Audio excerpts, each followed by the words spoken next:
வணக்கம் மக்களே, மீண்டும் ஒரு பதிவு. இந்த பதிவுல நம்ம பார்க்க போறது இது மண்டே இல்லடா மச்சாண்டே அப்படின்ற மாதிரி. அது அவங்க லைவ் இல்ல, என் லைவ். மொத்தமும் என்னை பத்தி மட்டும்தான் பேசியிருக்காங்க. நான் போட்ட வீடியோக்கான கருத்துக்களை மட்டுமே அங்க பகிர்ந்துருக்கிறாங்க. சோ அதனால அதுக்கான விளக்கத்தை திரும்ப நான் தான் கொடுக்கணும். அது எனக்கு சொன்ன பதில் உங்களுக்கு கிடையாது. அண்ட் இந்த நான் உங்ககிட்ட சொல்லணும்னு நினைச்சு ஒரு சின்ன சின்ன டீட்டெயில்ஸ் வச்சிருக்கேன். ஸோ அதையும் சேர்த்து பேசிடுவோம். ஓகே, அதாவது எனக்கு ஒரு மாஸ்டர் இருக்கு. அப்படி இவங்கெல்லாம் நீங்களே நம்ம மாஸ்டர் சொல்றதுனால வந்து நான் மாஸ்டர் கிடையாது. நம்ம வந்து ஃபீல்டு வேற வேற. ஆனா எனக்கு ஆக்சுவலா ஒரு மாஸ்டர் ஒருத்தர். அவர் வந்துட்டு என்கிட்ட சொன்னது என்னன்னா, ஒரு எதிரி வந்துட்டு நீ வந்துட்டு ஒருத்தனை பாக்குற, அவனை பார்த்து பயப்படுறான்னு தெரியுது. தெரிஞ்சு அவன் வந்துட்டு கொஞ்சம் அமைதியா போயிட்டு இருக்கும்போது அவனை வந்து கை ஓங்கி ஓங்கி மெயின்டைன் பண்ணிக்கணும்டா. அவனை அடிச்சிடக்கூடாது, அடிச்சுட்டா பயம் போயிடும் அப்படின்னாரு. கரெக்டு தான். ஒருவேளை நீ ஒருத்தனை அடிச்சிட்டனா அவனுக்கு அந்த வலி என்னன்னு தெரிஞ்சிடும். அது இந்த வலிக்காக வாழ இவனுக்கு பார்த்து நம்ம பயந்துட்டு இருந்தோம், இதெல்லாம் ஃபேஸ் பண்ண நம்ம பண்ணிக்கலாம், இவனுக்கு வந்து நம்ம எழுத்து கொண்டு நின்னுக்கலாம் அப்படின்ற ஒரு தைரியம் வந்துடும். அதனால ஒரு அடி வாங்கிடலான்னு முடிவு பண்ணியாச்சு இந்த ரவுண்டு. ஓகேவா, வாங்கிட்டு அதுக்கப்புறம் எழுந்து நிக்கிறோமா இல்லைன்னா அப்புறம் பாத்துக்கலாமே, வாங்கினா தானே தெரியும். சோ இந்த ரவுண்டு பூச்சாண்டி காட்டின சீன்லாம் போக கேஸ் கொடுப்பேன்றாங்கல்ல, கொடுக்கட்டும். அதுவும் உங்களுக்கு 2வது ரவுண்டா இன்னொரு கதை சொல்றேன். நான் ஒரு கம்பெனில வேலை செஞ்சுட்டு இருந்தேன்.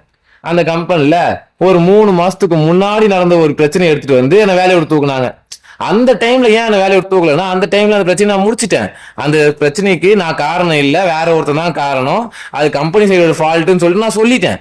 அப்படி இருந்தும் வந்துட்டு 3 மாசத்துக்கு அப்புறம் ஏன் என்ன தூக்குனாங்கன்னா, நான் இவங்க பண்ற தப்பெல்லாம் வந்து கேள்வி கேட்டேன். இந்த மாதிரி நீங்க வந்துட்டு இருக்க மெம்பர்ஸுக்கு, இந்த மெம்பர்ஸ் பாருங்க, இருக்க வேலை செய்யற ஆளுங்களுக்கு வந்துட்டு நீங்க கரெக்டா இது ரெஸ்பான்ஸ் பண்ண மாட்டீங்க, ஒருதலை பட்சமா நீங்க இருக்கிறீங்க அப்படின்னு சொல்லிட்டு அதிகாரிகளை நான் கேள்வி கேட்டேன்.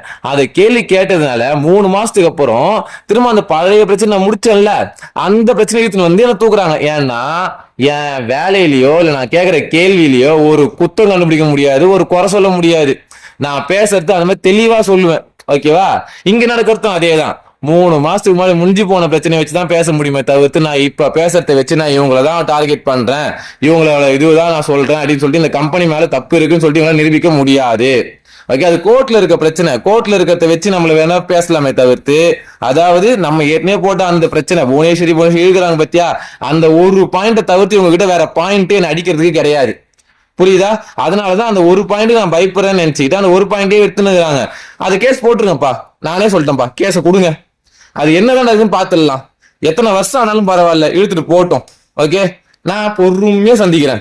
பொறுமையா சந்திச்சுக்கலாம், ஒன்னும் பிரச்சனை இல்லை. ஓகே, நான் இந்த ரவுண்ட் வந்துட்டு இறங்கிலாம் நானே முடிவு பண்ணிட்டேன். அப்புறம் எம்எச்சி வந்துட்டு பேசத்தை நிறுத்திட்டாரு.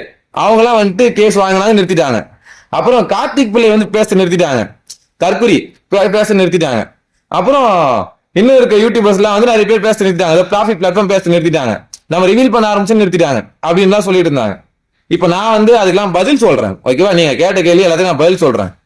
என்னன்னா, எம்எச்ஐ மேல நீ இந்த கம்பெனியை பத்தி சப்போர்ட் பண்ண கூடாது அப்படின்றதுனால அங்க கேஸ் போடல. கம்பெனி சப்போர்ட் பண்ணதுனால நீ போட்டு நீ வந்து ஜெயிக்கல. நீ போட்டது பொய் கேஸ்.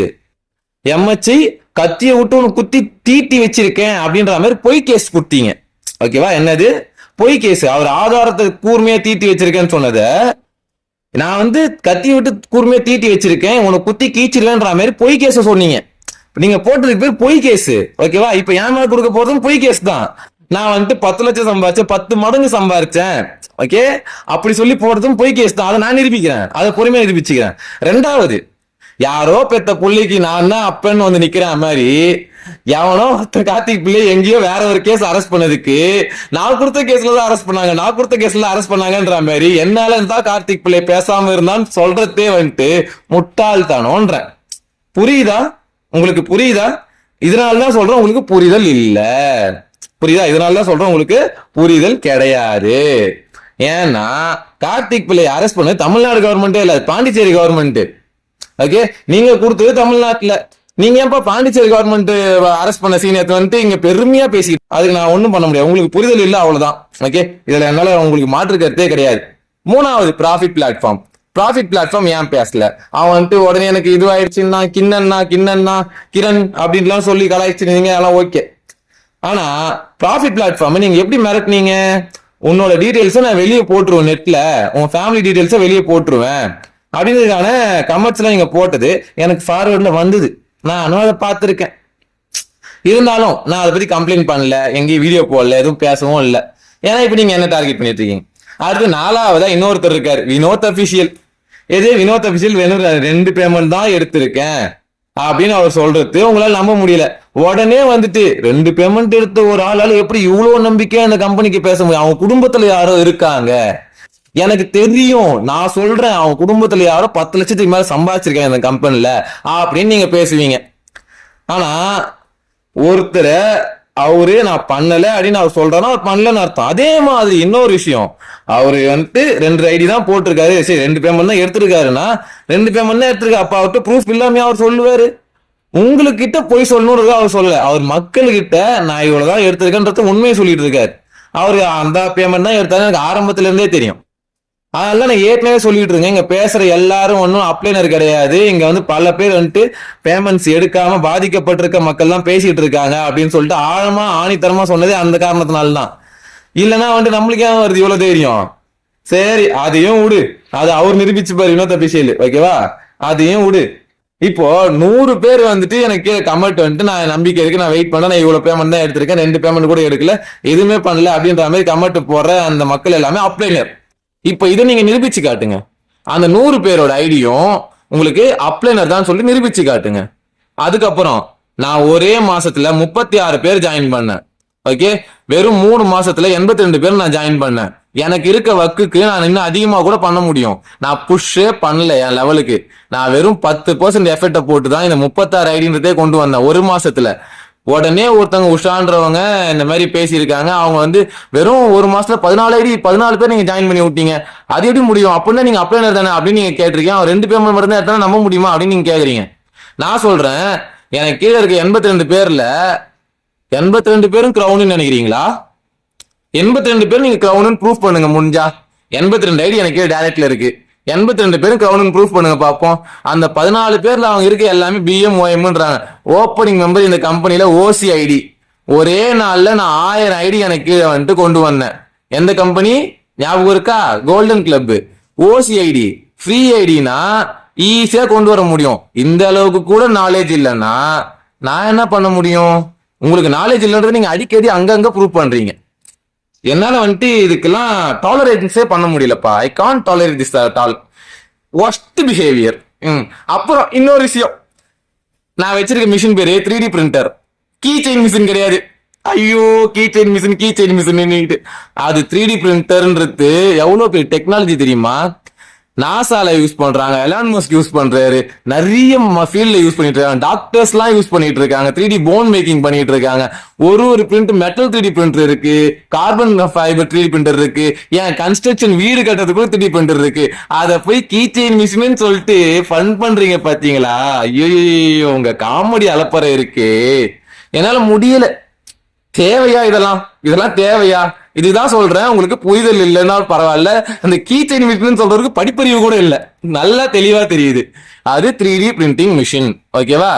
அப்புறம் நான் சம்பாரிச்சது, அப்புறம் நான் இந்த பிளே ஸ்டேஷன் வச்சிருக்கிறது, டிவி, அப்புறம் என்னது இப்ப வச்சிருக்கிறது கீ செயின் மிஷின். உங்களுக்கு சொல்றது கீ செயின் மிஷின், இது எல்லாமே வந்துட்டு மைவி3 காசுல தான் நான் வாங்கியிருக்கேன். நிரூபிச்சு காட்டுறேங்க, ஓகேவா? நிரூபிச்சு காட்டுறேங்க, முடிஞ்சா நிரூபிச்சிருங்க.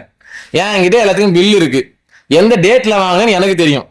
சோ நீங்க வந்து நான் இது எல்லாமே அதெல்லாம் நிரூபிச்சு சீஸ் பண்ணிட்டு போங்க. அப்புறம் என் பைக்கு நான் 1 லட்ச ரூபா செலவு பண்ணிருக்கேன். ஆனா அந்த பைக் நான் வாங்க 20,000 ரூபாய்க்கு தான். முடிஞ்சா அதை வித்து 1 லட்ச ரூபாய் எடுத்துக்கங்க, சரியா? நன்றி, போயிட்டு வரட்டுமா? அப்புறம் திரும்பவும் சொல்றேன், அந்த ஒரு அடி வாங்கறதுக்கு இப்ப நான் ரெடி. அந்த பயம் போயிடுச்சுன்னா அதுக்கப்புறம் மோதலால தெரியுமா பாத்துக்கலாம். ஏன்னா நான் ஹயபுசா கூட மோதறதுக்கு 150cc பைக் வச்சுக்கிறேன். ஹயபுசா கூட மோதறது எனக்கு பெருமை. ஆனா ஹயபுசா 150cc கூட மோதறது அதுக்கு அசிங்கம். இந்த எக்ஸ்பிளனேஷன் உங்களுக்கு புரிஞ்சிச்சுன்னா நீங்க என் பக்கம் திரும்பவே தேவையில்லைன்னு அர்த்தம். நான் பாட்டுன்னு கம்பெனி டீட்டெயில் சொல்லிட்டு இருந்தேன். ஆனா என்ன இப்ப திரும்ப வந்து சீண்டி விட்டது நீங்கள் மட்டுமே. இந்த வீடியோ பார்க்கும் அனைவரும் தயவு செய்து ஷேர் செய்யவும். வேற யாராவுக்கு ஏதாவது டவுட் இருந்ததுன்னா, இந்த கம்பெனில இருக்கவங்க எப்படி டார்கெட் பண்றாங்கன்னு தெரியுதுன்னா, நானும் ஒரு சில யூடியூபர்ஸ் அணுகி கொண்டிருக்கிறேன், ஓகேவா? ஒரு சில பெரிய சேனல்களை நானும் வந்து சந்திச்சுக்கிட்டு இருக்கேன். இந்த 1 வருஷமா என்ன நடந்ததுன்னு சொல்லிட்டு நானும் அவங்க டீட்டெயில டாக்குமெண்ட்ரியா கொடுக்க போறேன், ஓகே? நான் அந்த ஆக்ஷனை பண்றேன், நீங்க இந்த ஆக்ஷன் பண்ணுங்க. எது வேணா நடக்கட்டும், என்ன நடந்தாலும் சரி, உட்காந்து பொறுமையா பார்ப்போம். நீங்க இதுக்கு லைவ் போடுவீங்க எனக்கு தெரியும். அதாவது கார்த்திக் பிள்ளை பேசுனதுக்கு லைவ் போட்டது போய், எம்எச்ஐ பேசுனது லைவ் போட்டது போய், வினோத் அபிஷியல் பேசுனது லைவ் போட்டது போயிட்டு ஒரு 3000 சப்ஸ்கிரைபர் இருக்க ஒரு சின்ன யூடியூபர் மோட்டோ மாஸ்டர்ன்ற ஒரு சேனல்ல டார்கெட் பண்ணி மட்டுமே இதுக்கப்புறம் லைவ் வருது. அண்ட் நீங்க பேசுற எல்லாமே உங்களோட ஸ்கிரிப்ட் கிடையாது. ஸ்கிரிப்ட் எந்து மறந்துடாதீங்க. நான் என்ன பேசுறனோ அதுக்கு எதிராக நீங்க பேசுவீங்க. சோ உங்களை நான் மேனிப்புலேட் பண்ணியிருக்கேன் அப்படின்னு நீங்க சொன்னீங்கன்னா நான் சந்தோஷமா ஏத்துக்கிறேன். சரியா மக்களே? மக்களே நான் உங்களை சொல்றேன் மக்களே, புரியுதா? உங்களை நான் மேனிப்புலேட் பண்ணியிருக்கேன்னு சொன்னீங்கன்னா நான் சந்தோஷமா ஏத்துக்கிறேன். ஓகேவா? ஏன்னா எனக்கு அது ஓகே தான், பிரச்சனை இல்லை. ஏன்னா நான் ஈஸியா கண்ட்ரோல் பண்ற அளவுக்கு நீங்க இருக்கீங்கன்றது உங்களோட வீக்னஸை குறிக்குதுன்னு சொல்றேன் இந்த இடத்துல. ஓகே, நன்றி. மீண்டும் சந்திப்போம். அடுத்த லைவ் உங்களுக்காக நான் வெயிட் பண்ணிக்கிட்டு இருக்கேன். மீண்டும் சந்திப்போம். நன்றி. வரட்டுமா?